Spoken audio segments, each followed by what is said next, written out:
with stories to unfold. Keep your eyes wide open and your soul won't grow cold. In the realm of the strange and the fantastical, lost in the dark, but it's light so magical. Hey up, it's Steve from the old Yorkshire Geek. Welcome to this kind of impromptu live stream where I'm just testing. I'm testing the live stream because we had problems with StreamYards on Friday night. The audio went all stupid and choppy. So I'm just going to check and see, make sure everything's okay for tomorrow night's Magnificent Mondays. So what I'm going to do, I'm going to go onto YouTube here and make sure we're okay. I'm going to do all sorts of things just to make sure everything's working. So just bear with me. He says, right, you'll probably hear me with voice. He says, well, that's fine, isn't it? That's fine. Hang on, what have I done that for? Don't know what I'm doing. That's fine, but I will do some faffing about in a bit. But anyway, so welcome to the show. Whatever it's going to be. I've got a couple of news items we can look at. And all that stuff. And as I said, I'll test out. We'll have a quick look at Apollo 13 in preparation for tomorrow. Hopefully, it'll still be okay. Otherwise, I'll have to go to Streamlabs, and StreamYards can take a bloody hike because they charge a fortune and the stuff doesn't work properly. Or maybe it does now. I don't know. I'm waffling. I know. What else? Don't forget to like and subscribe. Although, why, when you're watching this, I don't know. But anyway, share the videos, drop a comment, hit the notification bell if you're subscribed already. We are live on YouTube, I hope. He says, well, I know we are, because I've just bloody checked on it. We are live on YouTube. And that's the only place we're live tonight. I didn't set any other places up.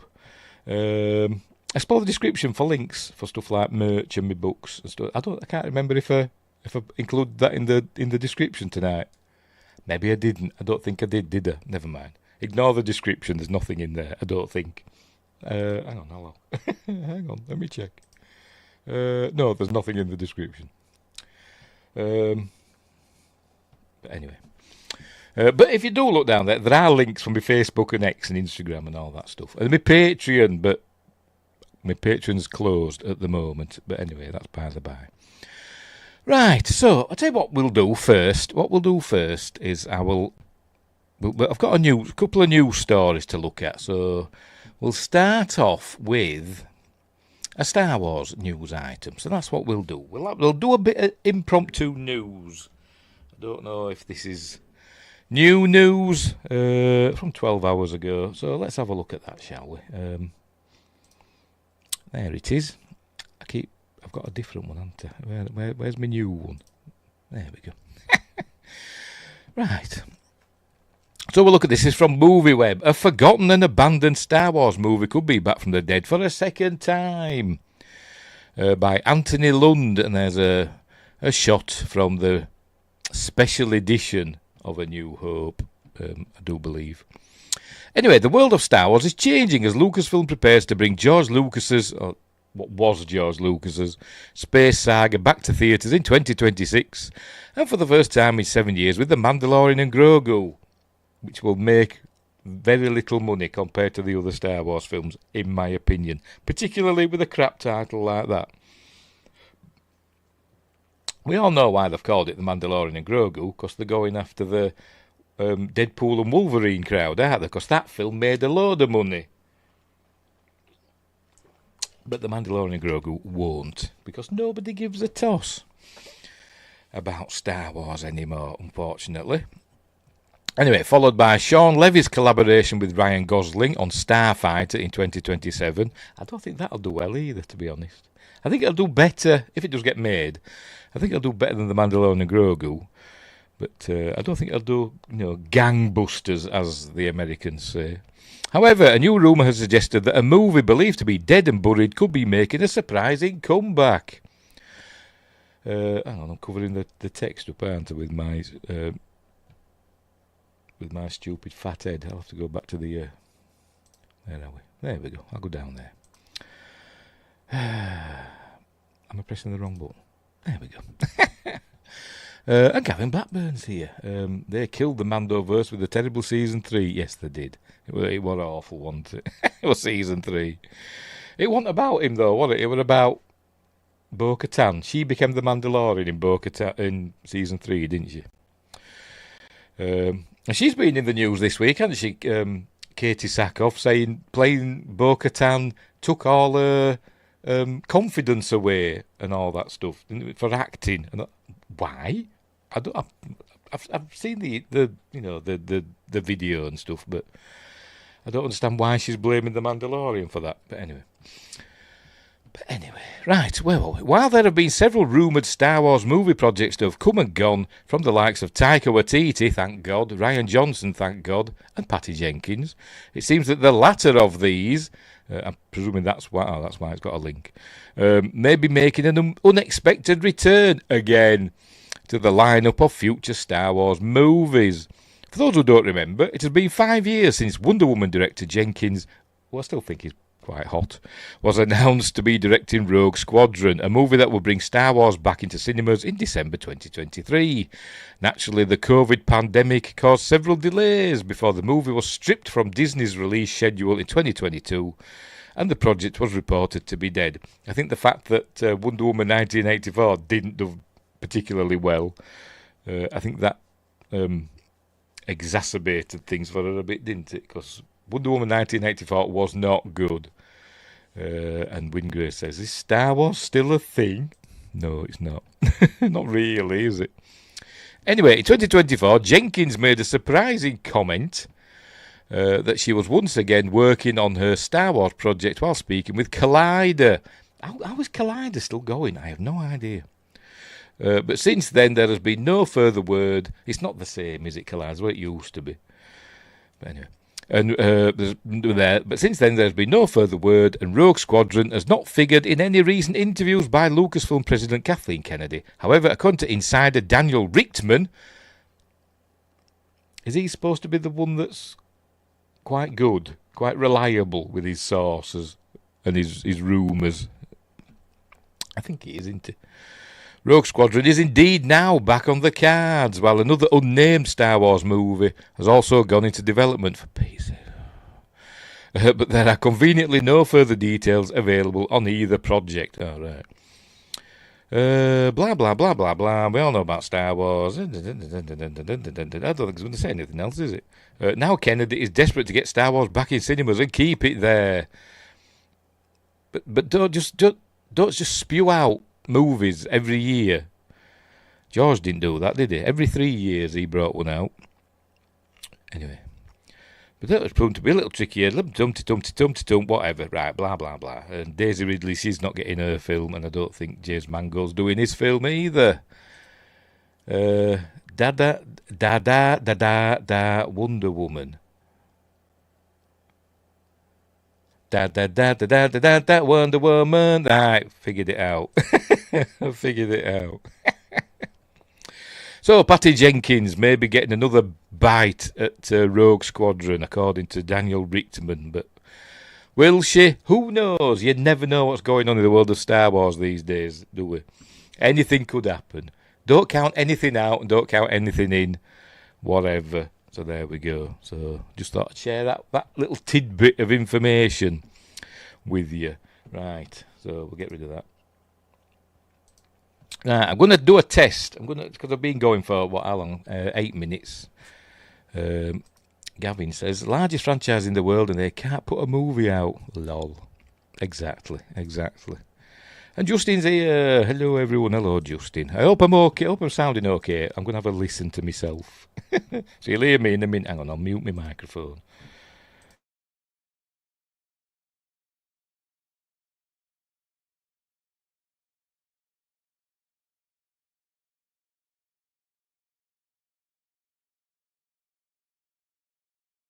Sorry, I was just making sure the audio wasn't choppy, and it isn't. Not for me, anyway.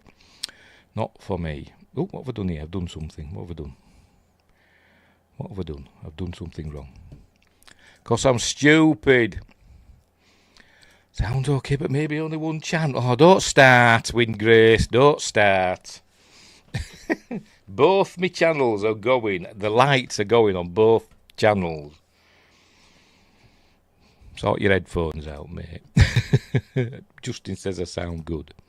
You sound great apart from the Yorkshire accent. Lancashire is best. Boo! Got me white, where is it? The white rose of Yorkshire flag there. To pretend that you won the wars of the roses over there. Anyway, right, so I'm going to test now. In a minute, when I get sorted.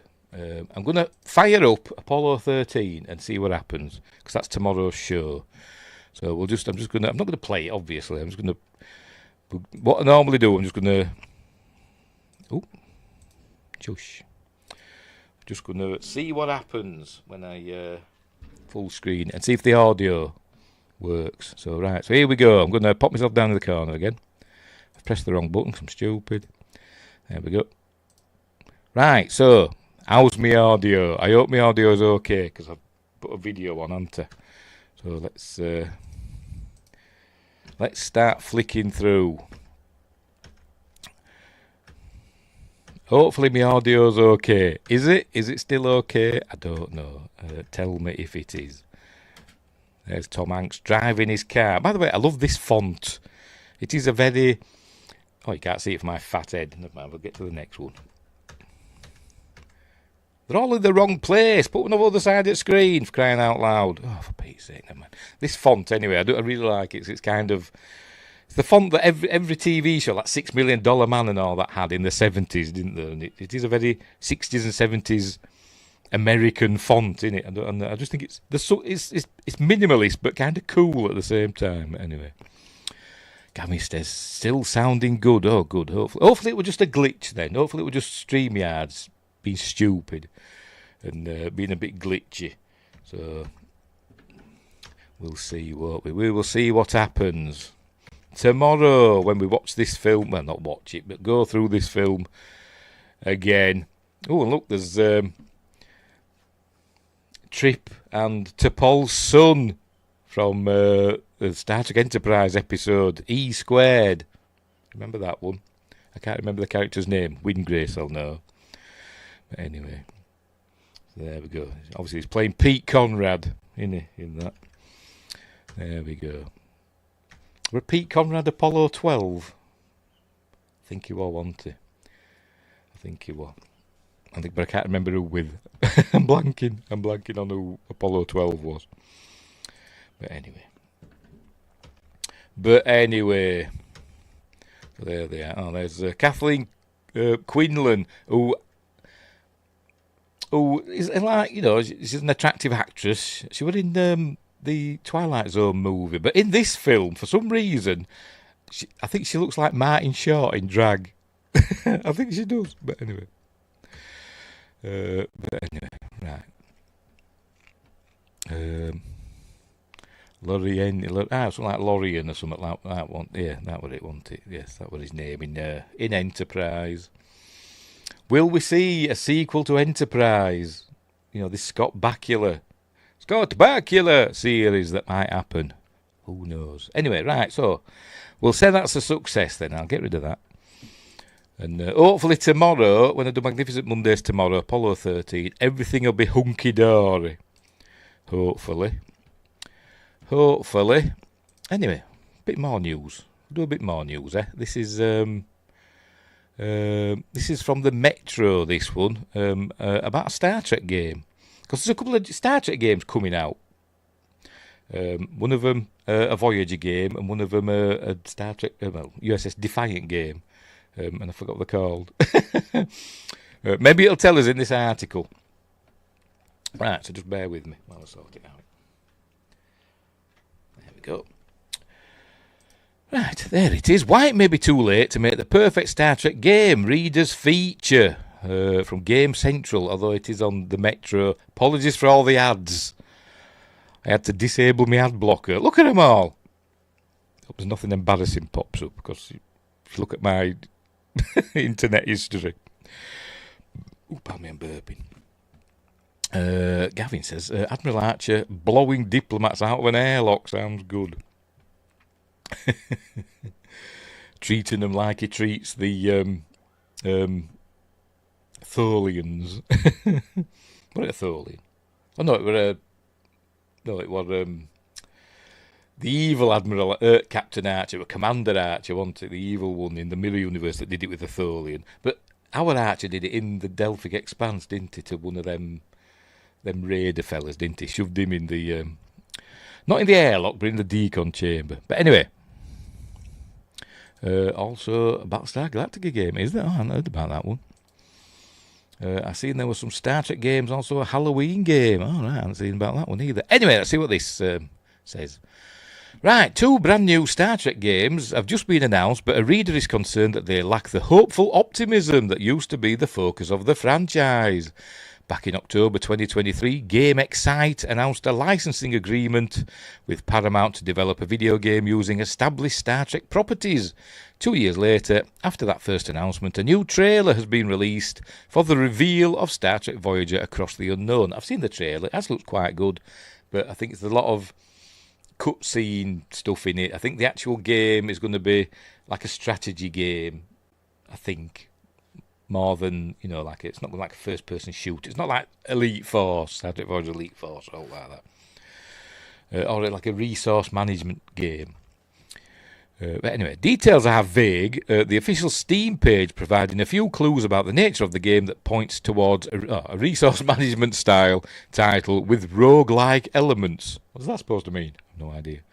Early images look similar to many mobile and budget bunker building games such as Fallout Shelter or even the base elements of XCOM. It's coming out on PC, PS5 and Xbox Series X and S. A 2D representation of Voyager builds on the history of the series with your ship pulled across the galaxy to the Delta Quadrant. By the way, I've just started watching Voyager again. Season 1 for me. For the next episode of my thoughts on every episode of Classic Star Trek. Gavin says, Empress Hoshi series or nothing. And how she gives birth to... Now then, what is it? Empress Giorgio's mother. Well, Empress Giorgio is supposed to be Hoshi's granddaughter or something, or great-granddaughter. I'm sure they said that at some point. In the Mirror Universe. Where were we? Challenging you to rebuild and equip your ship room by room to make the long voyage home. It's a nice use of the history of the show as a premise for the game and what many originally envisioned the series to be. It brings to mind a fusion between a typical bunker building game and a more narrative-driven experience like FTL or the Banner Saga. I have no idea what they're talking about. It tasks you with preparing your starship for the 70-year journey home, prioritising the reconstruction of your damaged ship before encountering the myriad of challenges along the way. If I ever play this game, the Voyager will end up looking like, I don't know, it'll look like Neelix's, the inside of Neelix's shuttle when they first meet him. That's what it'll end up looking like. Wingrace says, a video game genre inspired by the 1980 game Rogue. Oh, right, that rogue-like, right. Key characteristics include procedural generation. Okie dokie. Star Trek Legacy, the game from mid-2000s, was the best. I think I've got that. I think I've got it for Xbox 360, but I don't know if I've ever played it. I don't think I've ever got around to playing it, but I'm sure I've got it. I think. Anyway. I'll not go looking for it. It'll be upstairs if I've got it. But I'm sure I have got it. Anyway, where were we? That step up from a static image of the ship certainly suggestive of FTL and the Banner Saga as you traverse across a region of space with a time restriction to create a sense of impending dread at every turn. That'd be me knackered. If there's a time limits on stuff, do this before the timer runs out. I'd be knackered. I'd be done in. What that drive to continue forward is at this point in time is unknown, but in the series there was an overarching narrative to get home. However, the actions of the captain and her crew were more aligned to discovery and exploration, the absence of which wouldn't be in keeping with the sanguine spirit and tone of this particular Star Trek series. Well, it's a game, isn't it? You can't say that Elite Force were in keeping with the spirit of Roddenberry, can you? It was a shooter. But anyway. It was fun and interesting story also. I'm sure I've got it. Is it over there? It might be. Just let me check. Right, bear with me. Probably not, but I'll go and have a look. With me torch. Oh, dear. No, it's not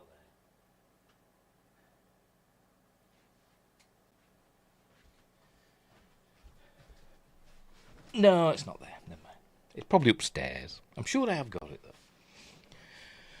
And there's the trailer for it there, look. Shall we play it? Shall we play the trailer? Will it let me go full screen? But it don't. Actually, what we'll do, we'll open the link in a new tab. That's what we'll do. Dee. Right. Okay, I'll play it in a minute. Just bear with me.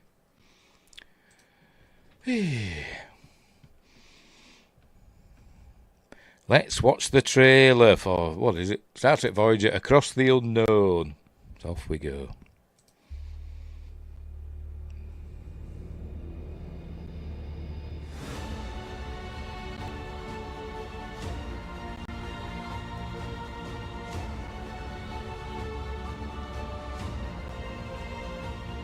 Your ship. Oh, look, the array, the caretaker's array. K's on. Your crew. Ooh, a trinary star system. See, that'll be from the game, won't it? See, going through the ship. That looks cool. That looks like it'd be fun if you can wander around the ship like that. Or tell crew where to go. Oh, look, Scorpion. Is that from time? Is it Timeless or whatever? That's where the Voyager crashed on the ice. But anyway, we saw the Badlands, blowing up the caretaker's array. Going to warp. Star Trek Voyager Across the Unknown. Unknown. Wishlist now. But it doesn't say when it's coming out, does it? No, it just says wishlist now. Very good. Alright, sure, stop playing again. So there we go. Yes, that looked interesting. I forgot where I was now. There we go. That looked interesting. Pound shop Klingons. Oh, the K's on, yeah. Well, they're supposed to look like chickens or something. You know, the heads. I thought they're supposed to be like, you know, like a chicken's comb or something. That's what it's supposed to be like, wasn't it? And they had feathers and stuff, didn't they? My ship will be Captain Joe Carey and Amelia Earhart pilot. All right. So set after the 37s. I wonder how many shuttlecraft you get. I don't know, but they seem to have an unlimited amount, didn't they? They seem to have industrial replicators. That's the key. I was going to say something. I forgot what it was. Never mind. Anyway, right. It is an interesting. I'll carry on the article.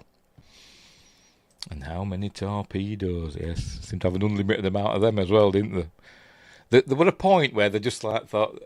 Early on in Voyager, they were like, "Oh, we need to save us resources and all that," and then they got to a point where they thought, "Oh, sod it, we don't need to bother with all that anymore." Anyway, it's an interesting reflection on the state of the Star Trek franchise at this moment in time. The recent merger of Paramount and Skydance in the US and a sense of optimism for new series and movies is palpable. So the decision to focus on a series nearly 30 years old is a curious one. Voyager, on its release, had the foundations to tell a more grounded, almost survivalist depiction of space travel, matching the spirit of a game such as the Banner Side. Stop talking about games I've never heard of. Instead, it opted for a more optimistic, syndicated style of narrative structure, where there were usually no long-term effects of prior episodes or stories, for the most part. Well, because they were going to go, it was a return to, you know, ship-based exploration, like TNG in the original series, wasn't it? After the more static stuff of Deep Space Nine. I must admit, when I put Voyager on, after watching all of Deep Space Nine, putting Voyager on were kind of a breath of fresh air. But anyway, I forgot what I want now. The possible intention to have a more survivalist approach in the game deviates away from the more sanitised nature of the series. But I said because they wanted to keep it, Star Trek, didn't they? Not to keep it in Roddenberry's view, Roddenberry's dream of Starfleet and all that. Even though Gene Roddenberry didn't create Starfleet, did he? Was it Gene L. Coon that created Starfleet? I think it was. Roddenberry was USPA, wasn't it? United Earth Space Patrol Agency. But anyway, i.e., it abandoned its premise after 2 episodes. Well, more or less. After like maybe a season or so. Because I keep having to look up because I keep forgetting how many Maquis there's supposed to be on Voyager. I think it's about 30, isn't it? But they kept that vague, didn't they? Anyway, Across the Unknown is not the only new Star Trek game announced recently, with the reveal of VR title Star Trek Infection. This game pivots away from the vision of optimism and hope in the 24th century to what a bit me inside of my cheek then. Towards a horror experience as you embrace the role of a Vulcan officer exploring a derelict Defiant-class vessel and encountering an unknown entity that begins to mutate your body. So it's going to be like, I forgot the name of the episode, was it Fusion? Something like that. The Enterprise episode where they found the zombie Vulcans. It's going to be like that. In the Delphic Expanse, the reveal of Infection is an interesting and arguably positive example of exploring different genres and styles in this particular franchise. So I'm guessing the writer of this article is not a fan of Voyager, but is a fan of Deep Space Nine and darker Star Trek, even though it's kicking off. But anyway, whatever. That was always centred around humanity's exploration of the future, not surviving the... What are you talking about? It's saying it's positive, but yet it's not surviving monsters and aliens of space and about humanity. But yet the game is about a Vulcan with essentially either zombies in it or whatever. It does also beg the question of who these games are appealing to, using the setting and aesthetic of a series nearly 30 years old. Not the first game, yeah. Well, I suppose Deep Space Nine as well.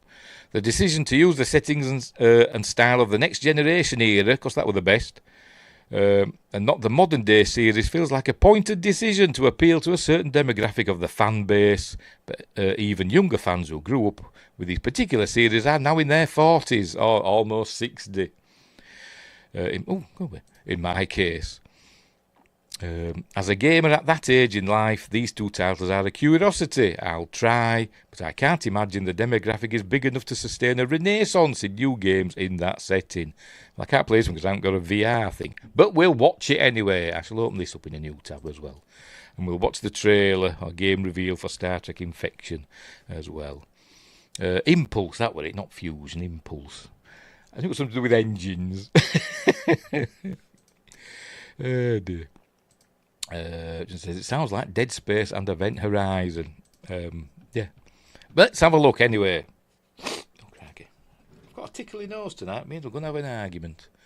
Where are we? Infection. Shush. Right, off we go. Mature. Space Station K7. USS Lumen.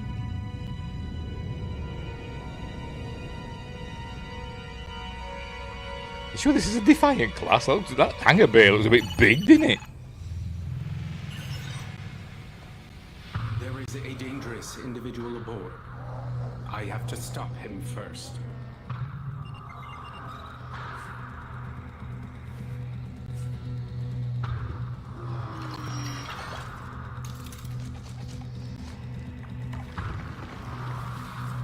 What?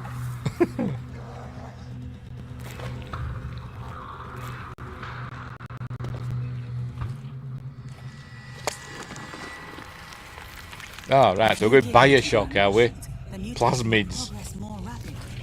You'll forget who you are. My cognitive functions are... The graphics aren't very good, are they? The graphics from 20 years ago. Dictates that every problem has a rational solution. You lie, and you hate, and now you're alone.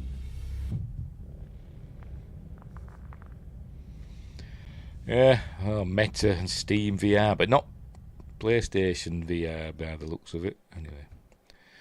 Anyway, right, okay, fair enough. Let's get out of that. Back over there. Yeah, whatever. Hang on.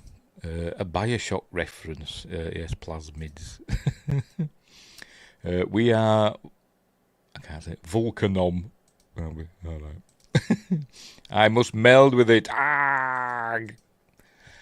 Motion picture reference. I ain't got a VR thing anyway, so I wouldn't be able to play that. But do all VR games look that crap? the CG look rubbish. Not CG. The graphics look rubbish, didn't they?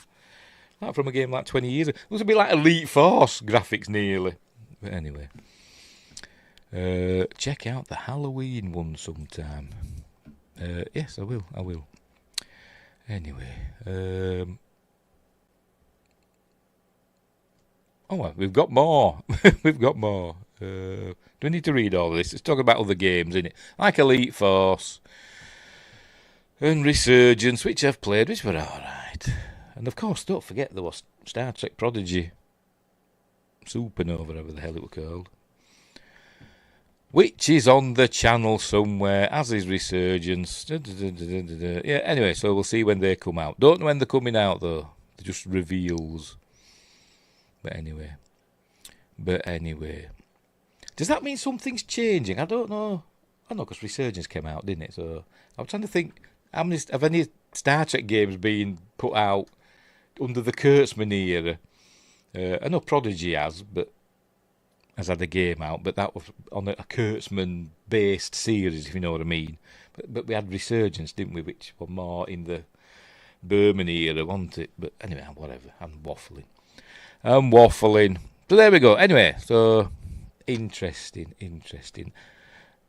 The Voyager game, I don't know, looks okay. I probably won't be able to play it though, because I'm rubbish at stuff like that. At resource management. The only resource management game I've ever enjoyed was Jurassic World Evolution, the first one. I really enjoyed that, but apart from that, I'm rubbish at them.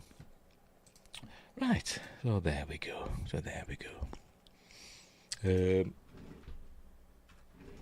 What was that? Check out the Halloween one. Let's see if we can find the Halloween game then.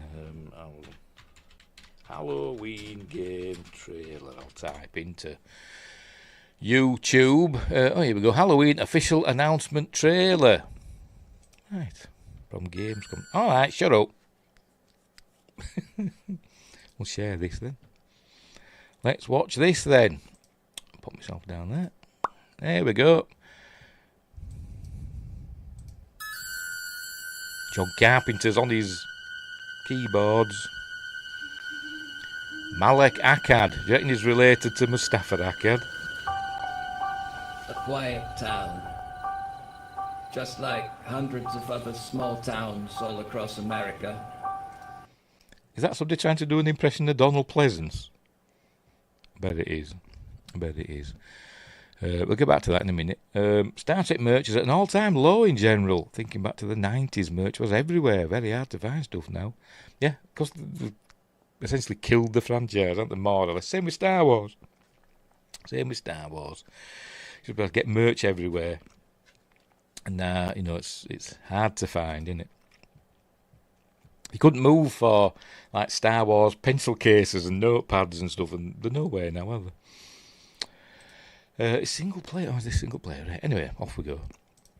A town just like yours. But it was here on October 31st, 1963.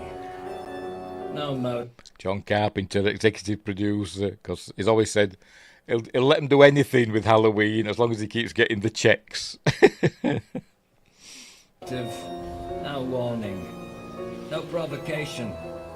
Just senseless death. I met him 15 years ago. I thought there was hope that he could be reached. Oh, look! Is that supposed to be? Yes, it is. Somebody threw a window. Child. No emotion.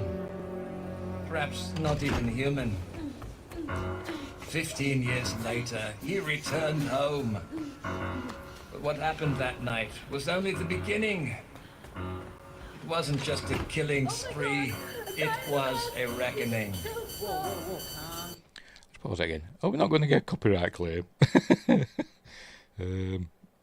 So we're still going, aren't we? Yeah. Gavin says, "Take me with you. I can see." That's my impression of Donald Pleasance from The Great Escape. Oh, yes. He went blind, didn't he? He went blind.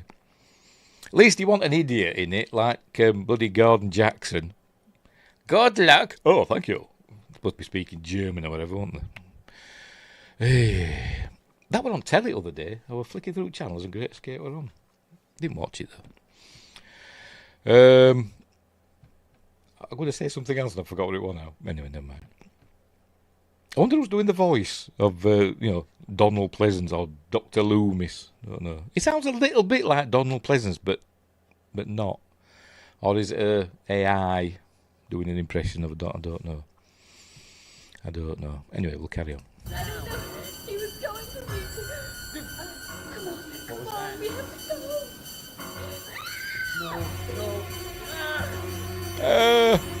He's screaming, there's nothing happening. You can't stop him. Oh, there he is.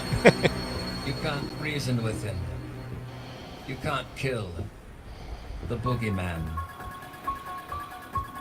Beg your pardon, because the music will get me a copyright claim. Anyway, there he is. There he is in his William Shatner. Sticking with the Star Trek theme with his William Shatner mask. Hey. Is it Nick Castle as The Shape?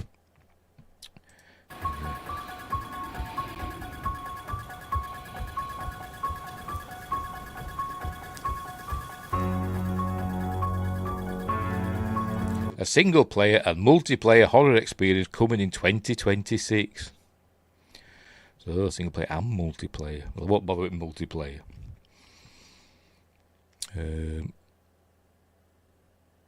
Looks awesome. It looks okay, doesn't it? We'll see, won't we? That Fleet Command thing about something from 5 minutes ago. That from the Voyager game, I'm guessing. With, you can control your ship and all that. I did watch a review of it, that Voyager trailer, but I forgot. I forgot who did it. Never mind. And that were interesting. So anyway, yes, looks okay. That it. Even the pumpkin is done like in the film, with the cutout there, isn't it? My favourite one, I can't remember which one it was. Was it the second one where the camera moved into the pumpkin and there was a skull inside? Was that the second one? Or was that the first one? It was in one of them, wasn't it? I like that one. I think our Halloween this year, I think we're up to Halloween 4, aren't we? The Return of Michael Myers we'll be doing on a Friday night appointment with Fear. Last year, well, it'll be a watch party, won't it? I always do a Halloween watch party, don't I? So last year we did Halloween 2. The year before we did Halloween. I've already done Halloween 3, the Season of the Witch. Did that another time. So we're up to Halloween 4 this year. The Return of Michael Myers. Is it the second one that goes in? Right, okay. And there's a skull inside the pumpkin. Anyway, so there we go. Yes, that looks good, does that? That looks interesting. Well, I don't know. It doesn't really tell you anything, does it? There's no in-game footage, is there? But who's doing it? Does it say? There's no... Hang on, does it say there? Compass, Ilphonic, Further Front and Gun. Don't know. I don't even know what it's coming out on. I imagine it'll be on all the platforms. So there we go. Yeah. That looks interesting. That looks interesting. Right. Do you have any other news? Oh, Strange New World news. There were just 3 stories I just noticed. Yeah. So we'll have a read of this one. And then we'll just do some random news, after this one. If I full screen it, get on with it. What am I doing? I don't know. Put myself down. I keep pressing the wrong buttons because I'm a stupid idiot. Right, there we go. Who's this? TV Insider. Meredith Jacobs says, Star Trek Strange New Worlds. Ethan Peck says a year one series would be wonderful. And there he is. So, I can never tell what he's saying. Well, I can tell what he's saying, but whenever he speaks, all I can hear from Ethan Peck, Spock, is... He doesn't enunciate like Leonard Nimoy did, does he? But anyway. Yes, Jim Carrey Kirk is there. Yes, he is. There's someone on the wing. Something. Hey, anyway, right, here we go. Can you read that? So I'll make that writing bigger. Do a Gary from Nerdrotic. Massive text.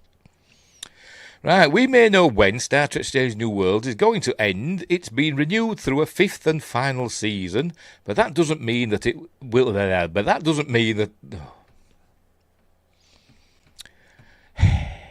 Live. But that doesn't mean that. I can't read, but that doesn't mean that will be it for at least some of its characters. After all, we know who's still around for the time of the original series. It doesn't matter though, because Kurtzman Trek is now, it is definitely in its own universe. I mean, they've kind of proven it, that it's in its own universe.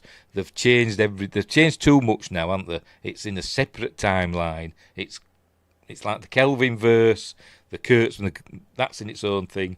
Now we've got the Kurtzman verse is in its own thing. Because they made the Enterprise twice as big as it should be, haven't they? Then it, 442 metres long or something, when it's supposed to be like, I don't know, is it 289 or something like that? But anyway. Wingrace says, year one isn't sustainable for long, unless they start setting it between episodes of the original series or skip to the animated series. I have no idea. I mean, it's kind of suggesting, isn't it, that Kirk had been on the Enterprise for a year when the original series begins. I think that's what they're suggesting, aren't they? So there were a whole lot of adventures leading up to the first season of the original series, which I suppose might explain why he's so, friends with Spock and all that.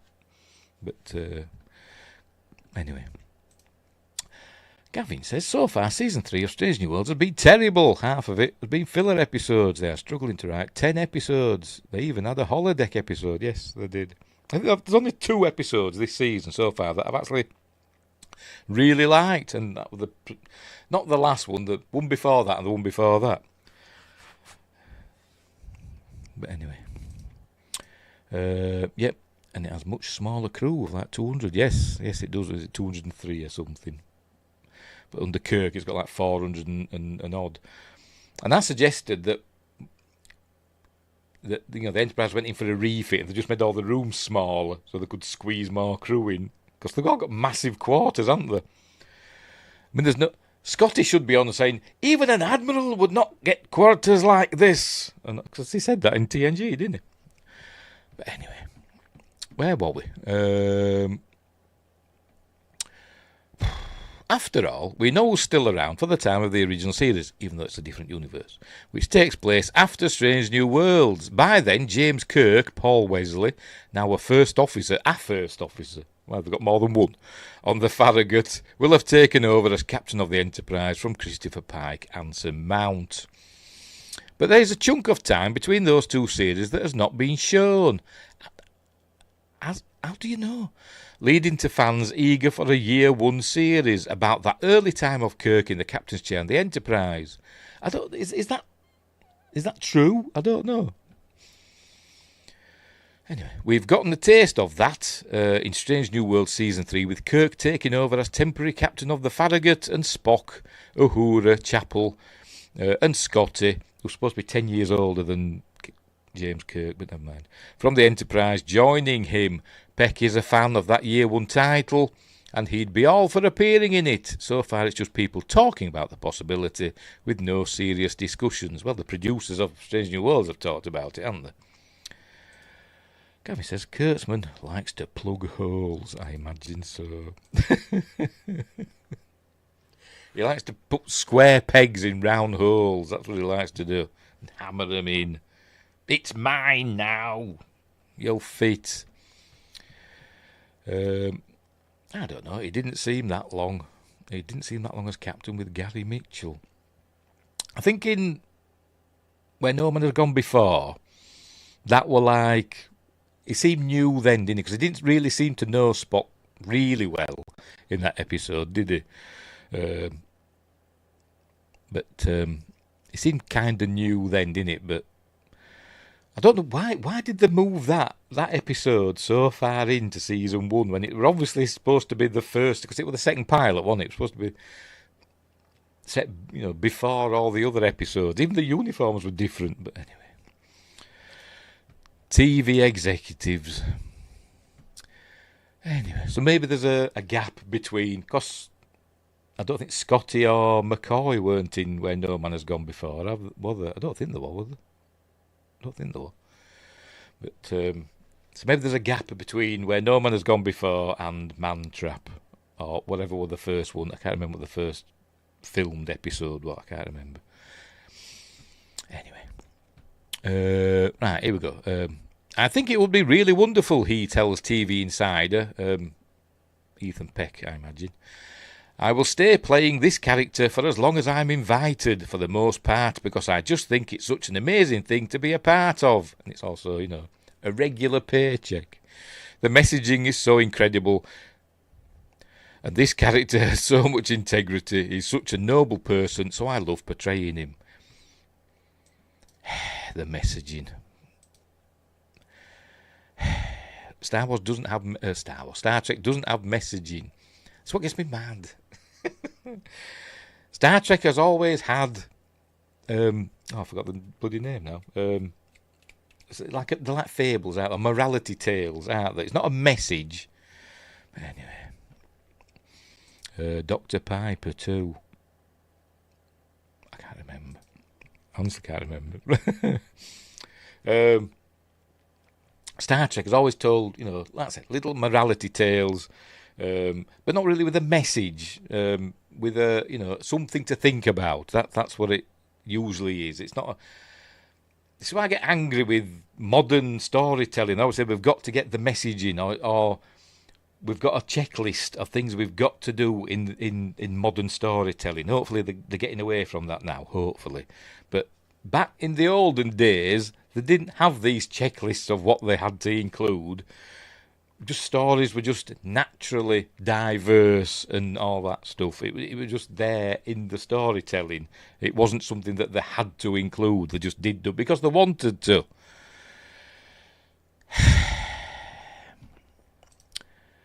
Wingray says, I love playing the role if my whole story was hooking up with every woman on this show. That's what he's saying, yes. Oh dear. Wesley also told us. Oh, hang on. Was that Paul Wesley saying that then? I'm all confused now. I thought we were talking about Ethan Peck, or maybe it's just Ethan Peck and now Paul Wesley is speaking. Wesley also told us. Wesley also told us he's all for a year one show. It's not up to me. You should have put that link all the way across. It's not up to me, but I've expressed my desire, probably all too often, to the showrunners and whomever else asks, he shared. I would love nothing more than to do a Kirk series, I'm sure you would, along with our beloved characters in the original series, those old scientists, and introduce the characters that we have yet to introduce in TOS, Chekhov and Sulu, and I mean you name it. I think it would be fantastic, although Chekhov didn't appear till season 2. Or maybe have him as a lower deck character that we didn't see season 1. Gavin says, hang on. Justin says, easy, brother. When I get me mad up. Gavin says, Trek wasn't afraid to make the wrong choice and make the characters live with it. Now they are just perfect people and always right. It seems that way, doesn't it? It seems that way. That's why I'd have had them killing that creature straight out in the latest episode and feeling bad about it. Anyway. Or persuading it to leave. Anyway, there was a message of hope and humanity. Yes, there was. Riley and Rand, yes. And Kyle, don't forget Lieutenant Kyle. Who else have we had? I'm trying to think of the other people that popped up every now and again. That security officer as well. Quite a big fella, wasn't he? Who were in a few episodes. But I can't remember his name. But, yeah. But, there we go. They killed Mothra. Well, Mothra kind of killed herself, didn't she? I mean, why did they have to like get its attention by shooting at it so it'd go after them, and then it followed them into the sun? So why did it just keep going? Why did it just keep going into the sun? Then I don't get it. Why didn't it just go into? If it wanted to die, why didn't it just go itself? Stupid episode. Kyle is in Strange New World season 1, is he? Oh, right. But he hasn't been back lately. I can't remember. Well, Kyle, did the race swap him? Was it Kyle that they made like Asian? Is that what I'm thinking of? Don't know. Probably a different Kyle. Where were we? I forgot what I was now. He continued, speaking as a little kid who wants to play in the series, I think there's so much room to explore, and I think you can go into the original series sort of time. You can't now, it's too late. You can explore time between episodes. You can explore time before the first episode, or in between where no man has gone before and the man trap. There's just so much story to be mined here, and I would love nothing more than to play in that series. Would you watch Star Trek Year 1 series? Yeah, I probably would, but would I keep on watching it? I don't know. But it's up to David Ellison now, isn't it? It's up to him now. What will he do? Who knows? Will we get better Star Trek? I think Kurtzman's going to get, his contract renewed and all that. I think he's going to hang on because I've said it before. He's like a limpet. He'll hang on there. He'll find a way to keep going. So we'll just keep carrying on, getting this Star Trek. That's sometimes okay, but quite often is not. But anyway. Right, so there we go. I keep double clicking for some reason, thinking it's going to go out of full screen, and it doesn't. And I keep biting the inside of my cheek. Anyway, what else? Let's have a look at some news. See if I can find anything. Go into my sci-fi news list. See if anything's popped up. Ewan McGregor hints at possible Obi-Wan Kenobi season 2. What, again? Oh dear. The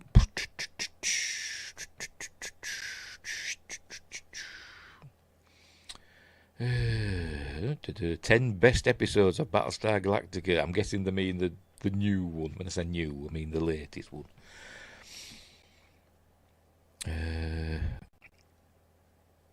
There's nothing jumping out at me, Star Wars Visions Volume 3, key art unveiled. I never is in Volume 1. I saw like one episode of Season 1 of Star Wars Visions. I thought, nah, it's not for me. Not for me. Doctor Who star reveals her one condition for returning, and it might surprise you. I don't think it's up to her, is it? Because it's not even going now, is it? And God knows when it's coming back. Hey. Oh, I'm tired. No, there's not much news. And on Star Wars, how Simon Kinberg's trilogy, I keep forgetting about that, can avoid repeating Skywalker's. Oh, shut up.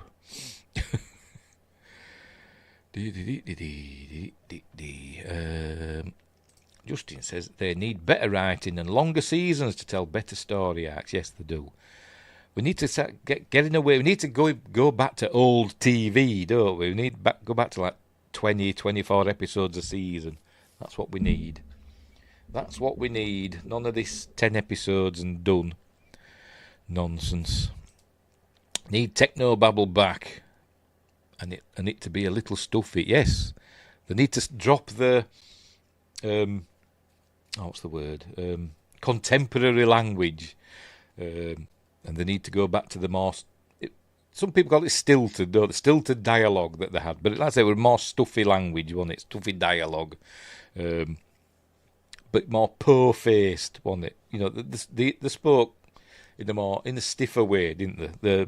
In a non-realistic way, but they keep wanting to, like I say, make them modern, or current day, don't they? Be current day language. I mean, they didn't swear very much, did they? In the Berman era, or even in, you know, the Kirk era. He rejoiced in swearing, didn't he, when he were in the movies? Double dumbass on you and all that. But anyway, because we'd moved beyond the need for such profanity.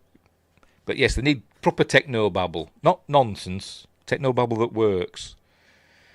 But now it's just magic. It's magic now, isn't it? Their technobabble, it's just stuff they make up.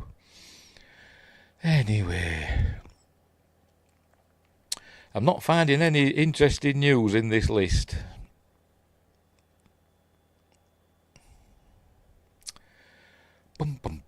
Netflix's Gears of War movie finally gets an update, but you'll have to wait. Alright, okay. I'll not click on that then. I've never played Gears of War, by the way. Never played it. I understand it's quite good, or the series is quite good, of games. Yeah, alright, fair enough. Oh, excuse me. Oh, shattered. No interesting sci-fi news. Nothing that's jumped out at me. It's gone to me Star Trek news feed. No, it's just what I've just read out, really, to be honest. More or less. Star Trek Starfleet Academy pilot episode knocked actor Robert Picardo on my holographic butt. I don't believe anything you say, Robert Picardo. Used to like you. Bit of an arsehole now. Like a lot of actors these days, because they go all political, don't they, on the bloody Instagrams and X's. So I've no time for them. No time. But social media has ruined the acting profession, because now we just see what they're really like all the time. Star Wars news, let's have a look. No, none of that either. Just Katie Sackhoff says Mandalorian role destroyed their confidence. She's not a they, them. It's Katie Sackhoff. She's very much a she, her. Surely. Anyway. Yep. Nope, nothing there. Nothing there. Have anything else? Stargate news. Let's have a look. No, because it's all about money and stuff. There's like a Stargate thing to do with finance or something in there. It's all to do with that. I want to know about Stargate on Amazon. No. Stargate Universe's iconic hero ship gets its own model, says Gate World from 4 days ago. Obviously, the Destiny. Is it getting a model on... I can't remember. Just click on it, Steve. Just click on it. Let's have a look. Let's have a look at this one. Right, here we go. Got a tickly nose. We're going to have an argument. There it is. On Gatewell. Stargate Universe's iconic hero ship gets its own model. Make room on your shelf, SGU fans. Destiny is now up for pre-orders. There it is. What's that? Oh, that's the... Oh, because it's... yeah, it's one of them, isn't it? It's one of them, an Eagle Moss one, isn't it? That's the stand, isn't it? One of modern science fiction's most iconic ships is getting its own model treatment, and this one definitely looks like it'll be worth a spot on your display shelf. Today, Master Replicas, are they the ones that took over from Eagle Moss? I guess so. Has opened pre-orders for Destiny, the hero ship from Stargate Universe, and one of the ships we've been anticipating the most since the company and before them Eagle Moss. Why don't I just read ahead? First picked up the Stargate license. Destiny will begin shipping to customers in November. Right, so it's 8 3/4 inches, 22 centimetres long, and it's 55 quid, $65. Blimey, check out these photos. Yeah, whatever. A die-cast, moulded Destiny. Very good, I suppose.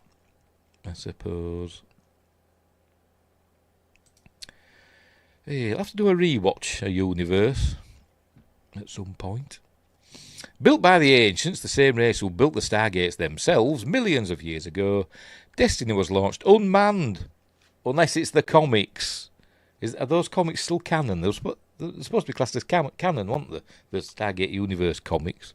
Because there were some ancients in cryo-sleep, or whatever they'd call it, on Destiny, weren't they? And I forgot what happened with them. I've read those comics and I forgot what happened with them. Anyway, did they die? I don't know, I forgot. Anyway, as part of a long-term research project to uncover a secret sewn into the fabric of the universe itself, the ancients apparently planned to use the Stargate's 9th chevron to one day reach the ship by Stargate, but after they ascended, the project was abandoned. Humans from Earth found their way to Destiny, both technologically advanced and incredibly old, in the spin-off series Stargate Universe, which ran for 2 seasons on Sci-Fi Channel. So would the ancients have found a way to dial the 9th chevron without blowing up a planet? I imagine they would have done, wouldn't they? A prototype of the model was shown off last month at San Diego Comic-Con. The photos of the final product show those colour fixes we anticipated, as well as the final paint job that gives the ship the screen-accurate authenticity that fans expect. This will be the second SGU model from Master Replicas. A 9 1/4 inch scale model of Destiny Stargate is also selling now. Expected to ship in October. Check out the video below. Well, we won't bother. Pardon me. Is that it? Right, fair enough. So get your order in then for your Destiny if you want one. 8 and 8. What's that then? Where's my tape measure? 8 3/4 inches. There's that then. So it's that big. That big, kids. So pretty big. Pretty big, I must admit. It's like one of those about the size of the special models that Eagle Moss used to do, didn't they?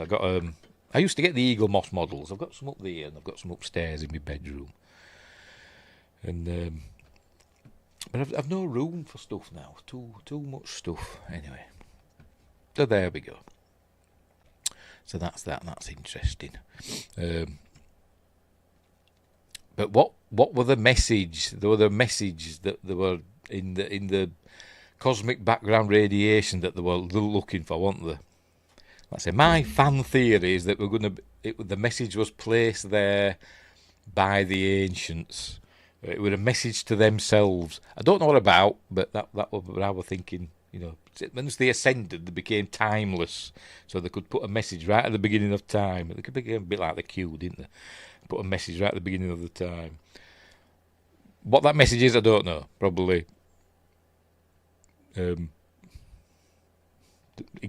don't bother with replicators or something like that. I don't know. But anyway. Right, so there we go. Right, so yeah, whatever. Right. Well, I'm glad that that's working. I'm glad my audio's not choppy anymore. I don't think it is. I'm going to check again now. Just bear with me while I mute my microphone and have a listen.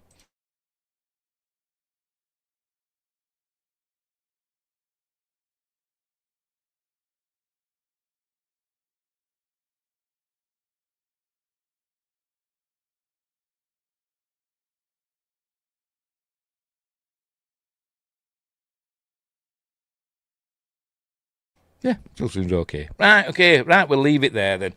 Short and sweet tonight. Short and sweet. I was thinking of doing a drawing thing. I'm doing a drawing thing for a while. Maybe next week. I'll pick a picture of a busty young lady and I'll draw her. Next week. Right, so we'll leave it there. So what's coming up next? Well, tomorrow, as I said, tomorrow we'll be doing Apollo 13 on Friday, on Magnificent Mondays. So that'll be cool. Wednesday, I'll probably be doing my top 5 favourite films of what we're up to, 1999. I think we're up to, aren't we? So that'll be a long list. Well, the honourable mentions. On Friday, for Appointment with Fear, kind of a double bill. We're doing my edit, the TOYG edit, I suppose you could say. Are they the right way around? Probably not. No, they're not. Of Paranormal Activity and Paranormal Activity 2. Because they overlap. Because this one, Paranormal Activity 2, is kind of a prequel to Paranormal Activity 1.